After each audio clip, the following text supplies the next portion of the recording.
Bienvenue dans ce Wasasso, consacré aux différentes batailles commerciales de Baba Dampulo.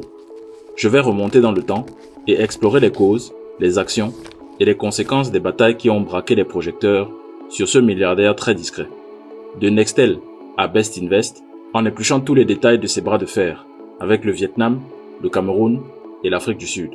Sans plus tarder, sautons dans ce Wasasso. Le Cameroun, avec sa population croissante et son économie en développement, a toujours été un marché attractif pour les télécommunications. Avant l'arrivée de Nextel, le paysage des télécoms était dominé par deux acteurs majeurs.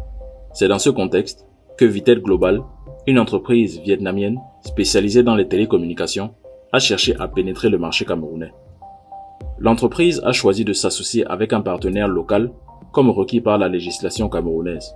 L'influent homme d'affaires, Baba Dampulo, se révèle être un choix évident.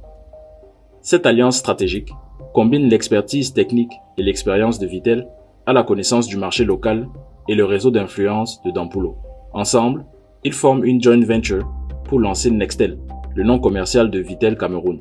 Le statut juridique choisi pour cette structure est une SARL. Après deux échéances ratées, en janvier et en mars 2014, Nextel est officiellement lancé en septembre 2014. Ce lancement permet à l'entreprise de devenir le troisième opérateur de téléphonie mobile au Cameroun. Mais quelques mois avant le début des activités, les deux partenaires rencontraient déjà des différences majeures dans leur vision concernant la direction de l'entreprise. D'abord, sur la répartition du capital de l'entreprise, puis sur la politique des ressources humaines à implémenter, et pour finir, sur le nom commercial de l'entreprise. Pour la répartition de capital, le groupe vietnamien exigeait soit une modification de la structure du capital de Vitel Cameroun en sa faveur, soit un engagement financier plus important de la part de son partenaire camerounais. Pour le nom commercial, la partie vietnamienne proposait d'opérer sous la marque Nextel, mais Dampulo suggérait plutôt une mutation du nom initial, passant de Vitel Cameroun en CA Vitel. Le bras de fer entre les actionnaires est finalement résolu. Un compromis est trouvé où Dampulo demeure président du conseil d'administration et son entreprise, elle, conserve ses parts, 30%, au sein de Vitel Cameroun, les 70% restants revenant à Vitel Global. Le statut juridique de l'entreprise change également pour passer de SARL à société anonyme, avec un capital de 20 millions de francs CFA. Malgré ces tensions, Nextel réussit à démarrer et investit massivement dans les infrastructures et dans une stratégie de marketing agressive, avec l'introduction de la 3G exclusive pendant un an, un Internet plus rapide, un réseau plus robuste et des tarifs compétitifs.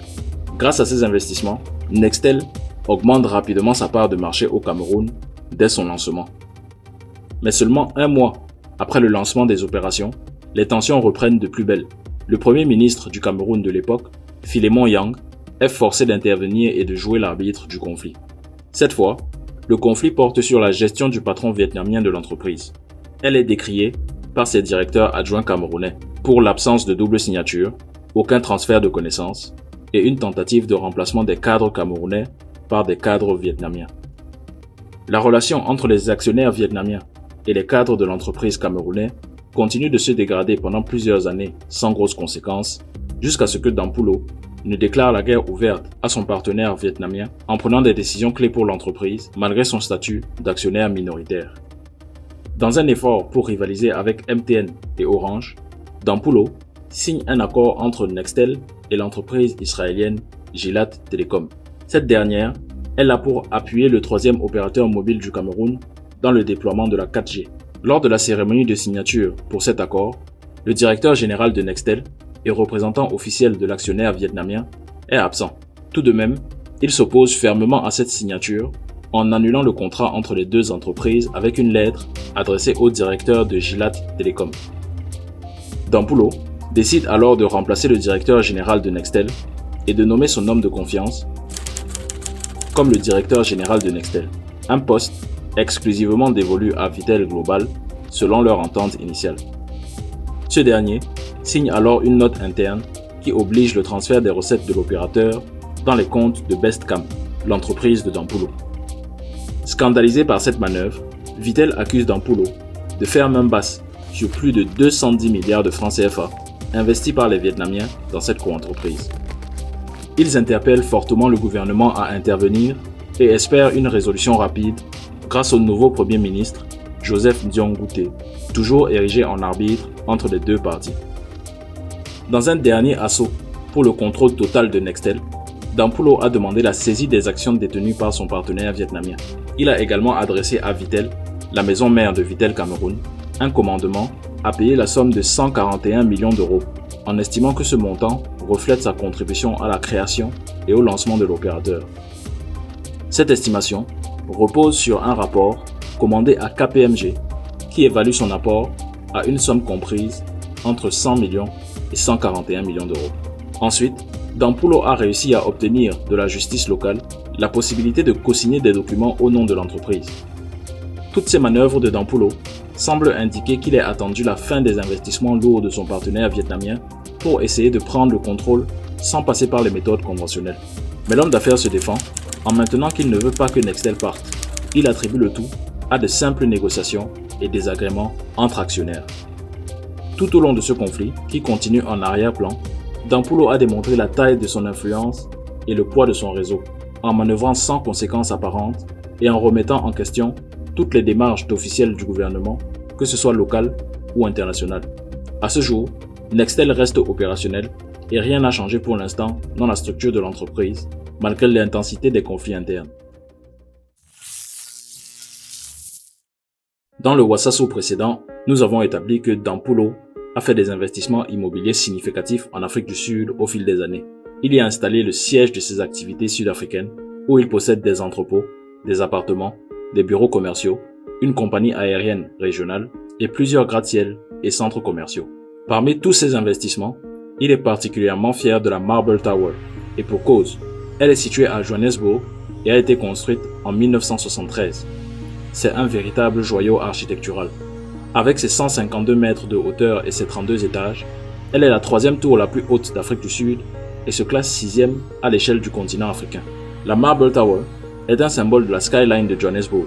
À elle seule, elle peut nous permettre de comprendre l'échelle des investissements de Dampulo en Afrique du Sud et comprendre l'importance du pays dans l'empire de Dampulo. La fortune de Dampulo est évaluée à plus de 900 millions de dollars. Son patrimoine immobilier en Afrique du Sud, lui, est évalué à environ 300 millions de dollars. Ce qui fait que Dampulo détient un des plus grands portefeuilles immobiliers indépendants du pays. Pour acquérir ce patrimoine immobilier, Dampulo, à travers ses entreprises, a pu compter sur un partenaire fiable de longue date, la First Rand Bank, plus précisément sa filiale, First National Bank, ou FNB. C'est l'une des banques les plus influentes en Afrique du Sud, dont Dampulo est le client historique. À ce titre, il a pu bénéficier de multiples prêts de la banque pour ses divers investissements en Afrique du Sud, pour construire et solidifier son patrimoine immobilier. Le dernier prêt en date est de 2017. Il a été accordé par la banque pour l'achat de l'immeuble 1 Thibodeau Building à Cape Town.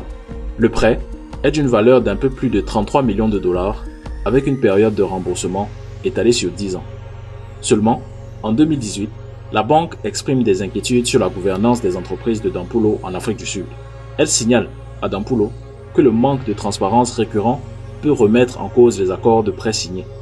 La pression monte d'un cran lorsque la banque constate que Dampulo a contracté plusieurs dettes ainsi que plusieurs échéances dont il éprouve des difficultés à payer. Mais Dampulo, habitué des situations à haute pression, rassure son partenaire de longue date en précisant que ce n'est qu'une question de timing. Effectivement, plus de temps est nécessaire pour rembourser les dettes, mais elles seront bel et bien remboursées. 2020 amène une dégradation nette de la situation financière de Dampulo, ainsi que sa relation avec la FNB. Les confinements imposés aggravent la liquidité des affaires de Dampulo. Ses centres commerciaux voient leur fréquentation chuter et les loyers de ses immeubles de bureaux ne rentrent plus à la même fréquence, eux qui en temps normal lui rapportaient mensuellement plus de 1 million de dollars. Les entreprises du groupe Best Invest commencent à être à court d'argent. 2020 marque également l'arrivée d'une nouvelle équipe de management au sein de la FNB. Pour la banque, il devient alors évident que Dampulo ne pourra pas respecter ses engagements financiers car les défauts de paiement se succèdent. Elle exige des documents complémentaires de garantie, mais aussi le remboursement intégral anticipé du restant du prêt, qui est de 29 millions de dollars, 7 ans avant la fin des échéances. Les événements qui suivront marqueront les débuts des hostilités. En 2021, plusieurs sociétés sud-africaines appartenant à Dampulo ont été mises en redressement judiciaire et des administrateurs ont été nommés pour procéder à leur liquidation. La somme totale réclamée étant d'environ 29 millions de dollars. Cette dette a été réduite à 17 millions de dollars grâce à la vente d'un bien immobilier d'une de ces sociétés. Mais Dampulo estime que le préjudice pour les biens saisis au profit de la banque s'élève à plus de 270 millions de dollars, ce qui comprend sa société phare, Best Invest, et tout son patrimoine immobilier sud-africain. Plusieurs propriétés ont été vendues en 2022, dont le centre commercial Princess Crossing, évalué à plus de 14 millions de dollars. Le centre commercial a été vendu à la société Stednam Investment, mais cette vente fait maintenant l'objet d'une contestation de la part de Dampulo devant la justice sud-africaine. Au vu de la situation tendue et désespérée, Dampulo fait intervenir son carnet d'adresses pour tenter d'ouvrir un canal de discussion avec les banques et les autorités sud-africaines. Tout le monde tente d'intervenir. Le gouvernement camerounais envoie plusieurs délégations qui seront successivement ignorées. Le président du Sénégal, Macky Sall, essaye d'intervenir à son tour, mais en vain. Dampulo accuse la FNB de ne pas avoir suivi les recommandations de l'Association des banques d'Afrique du Sud. Cette recommandation est de faire leur maximum pour aider les entreprises en difficulté en raison de la pandémie. Il accuse aussi la nouvelle équipe de management de la banque de racisme et xénophobie. Dampulo et son carnet d'adresses, impuissants face à la liquidation de son patrimoine sud-africain durement acquis, décident de poursuivre ce combat au Cameroun, pays qu'il connaît si bien. Et cette fois, ce sera œil pour œil, dent pour dent. Dans un premier temps, Dampulo cherche toujours à faire pression sur la FNB pour récupérer ses actifs, mais cette dernière n'est pas présente au Cameroun. Mais l'Afrique du Sud, elle, a bel et bien des intérêts dans le pays à travers diverses compagnies. Les plus notables, MTN Cameroun, la filiale du premier opérateur de téléphonie mobile d'Afrique, et Chococam, la filiale du conglomérat Tiger Brands. Dampulo sait que ces compagnies ont un actionnaire en commun avec la FNB, le Public Investment Corporation, ou PIC, un fonds d'investissement public appartenant au gouvernement sud-africain. Naturellement, ce fonds d'investissement public détient des parts dans les grands groupes nationaux de son pays, 20% de MTN, 15% de Tiger Brand et 16% de First Rand Bank, la maison mère de FNB. En engageant des actions contre les filiales locales de ces groupes, Dampulo espère faire réagir le gouvernement sud-africain. En septembre 2022, il a obtenu une ordonnance du président du tribunal de première instance de Douala à Bonadjo pour saisir les comptes des filiales des groupes sud-africains. Il leur réclame le paiement de 376 millions de dollars, soit un peu plus que la totalité de sa fortune estimée en Afrique du Sud. La justice camerounaise se met donc en marche et saisit plusieurs comptes de l'opérateur MTN Cameroun et du chocolatier confiseur Chococam. Déjà très inédit comme manœuvre, la justice saisit également, à la surprise générale, les comptes de certains responsables de ces entreprises, dont ceux de Colin Moukete, le président du conseil d'administration de la filiale du groupe MTN. Dampulo lance ensuite des procédures judiciaires contre une dizaine de banques camerounaises où sont logés les comptes de MTN Cameroun et ceux de Chococam.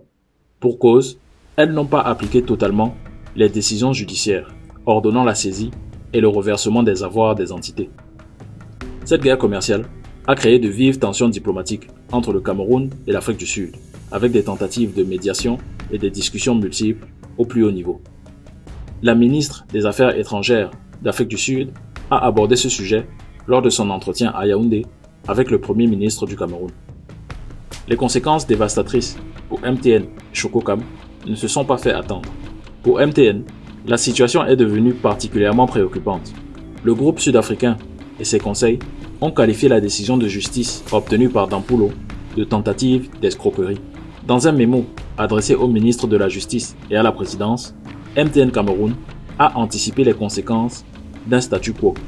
Ils indiquent que si les saisies ne sont pas levées, l'entreprise ne sera bientôt plus en mesure de payer ses salariés et de verser ses impôts à l'État. MTN Cameroun travaille de près avec ses banques pour pouvoir bénéficier de largesses et honorer ses obligations en attendant. L'opérateur téléphonique a également averti que cette situation pourrait mettre en péril la capacité de l'entreprise à maintenir son réseau en état de marche. Du côté de Tiger Brand, la société mère de Chococam, cette décision de justice a déjà commencé à impacter les résultats financiers de l'entreprise. Mais Chococam est tellement importante pour le conglomérat que lui aussi soutiendra sa filière jusqu'au bout. Dampulo a tenté de transférer les fonds de Chococam, qui étaient détenus par la Société Générale, à un compte gelé, une action qui a finalement été rejetée par le tribunal de première instance de Bonanjo. L'affaire est toujours en cours et Dampulo a déclaré qu'il avait fait appel de la décision. Il a également cherché à saisir les fonds de Chococam dans d'autres banques locales. Un nouveau rebondissement est survenu en juin 2023 quand deux banques, UBC et SCB, filiales de la banque marocaine Attijari Wafa, ont transféré un total de 1 million de dollars en faveur de Dampulo. Même si c'est très loin du montant total attendu de 300 millions et plus, le précédent semble être établi. Cependant, d'autres banques, dont Afriland et Ecobank, n'ont pas encore respecté cette injonction de transférer les fonds, malgré les menaces d'amende conséquentes. Afriland, qui avait initialement montré une volonté de transférer les fonds, a finalement décidé d'attendre l'issue de la procédure d'appel initiée par MTN Cameroun. Cette décision est soutenue par l'APCAM, l'association du secteur bancaire au Cameroun. Le conflit étant maintenant 100% au Cameroun, Dampulo est confiant d'obtenir sa justice, lui qui connaît si bien le système camerounais et sait exactement comment tordre le bras aux investisseurs étrangers, peu importe qu'ils soient partenaires ou pas.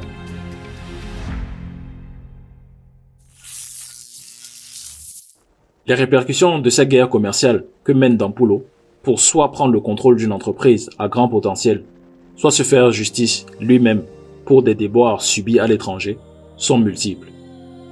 D'une part, la situation financière de MTN Cameroun et de Chococam pourrait continuer à se détériorer si les saisies ne sont pas levées, ce qui pourrait avoir des conséquences graves, non seulement pour leurs employés, mais aussi pour leurs clients et l'économie camerounaise dans son ensemble. D'autre part, les tensions diplomatiques entre le Cameroun et l'Afrique du Sud pourraient continuer à s'intensifier.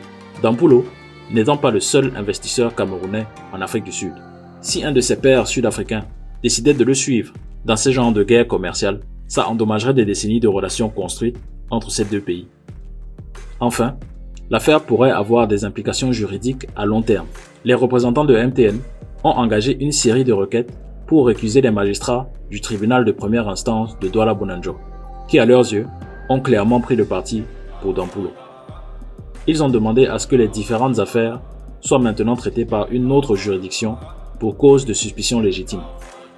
Pour le moment, rien n'indique que la présidence camerounaise entende davantage s'impliquer pour trouver une solution à ce conflit. Et de toutes les façons, Dampulo, grâce au poids qu'il a dans l'économie camerounaise, sait très bien tirer son épingle du jeu lorsqu'il s'agit d'intervention politique au Cameroun. À ce jour, le conflit n'a pas été résolu et continue d'avoir des répercussions non seulement entre les deux pays, mais surtout au Cameroun. L'affaire est à suivre. Nous sommes arrivés à la fin de ce Wassasso. L'affaire Dampulo est en constante évolution avec toujours plus de rebondissements. L'économie du Cameroun est complètement engagée. Les conflits d'intérêts, la corruption et l'instrumentalisation de la justice sont de tous les côtés. Que pensez-vous des différentes guerres commerciales de Dampulo? Est-il justifié dans ses actions? J'attends vos avis en commentaire. Aimez la vidéo si c'est le cas et abonnez-vous si je l'ai mérité.